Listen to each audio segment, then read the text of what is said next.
খাওয়া শেষে তোমার প্লেট আর গ্লাসটা ধুয়ে রাখবা। এই সামান্য প্লেট এখন আমাকে ধুতে হবে? আম্মাকে দেখছো এক হাতে কত কাজ করছে, আর এই প্লেট তুমি ধুতে পারবে না সামান্য? এই কাজটা করলে তোমার কোনো ক্ষতি হবে না, আমার একটু হেল্প হবে। শোনো, আমার মা কখনো এসব করতে বলেনি আমাকে। সবকিছু কি আর মা শিখাই দিবে নাকি? আমি আসছি না, আমি না হয় কিছু কিছু শেখাবো। সামনের মাসের ছুটিতে কিন্তু আমাদের সিলেট ঘুরতে যাওয়ার কথা ছিল, মনে আছে? উফ, তোমার এত চাহিদা! আমার বাবার এত টাকা থাকা সত্ত্বেও আমার মা কখনো কোথাও যাওয়ার জন্য জেদ করেনি। আহারে, তবে এই কথায় না তোমার মায়ের মহান হওয়ার চেয়ে তোমার বাবার কিপটামিটা বেশি চোখে পড়তেছে।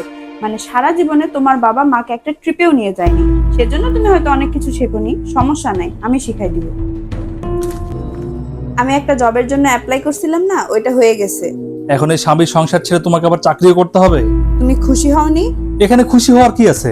আমি আমার মাকে দেখে বড় হয়েছি, আমার মা এসব। তোমার মা সারা জীবন কম্প্রোমাইজ করে আসছে, আর তুমি বা তোমার বাবা সেটার কোনো মূল্য দাওনি, একবার জানতেও চাওনি সে কি চায়, আর সেও মুখ ফুটে কিছু বলতে পারেনি।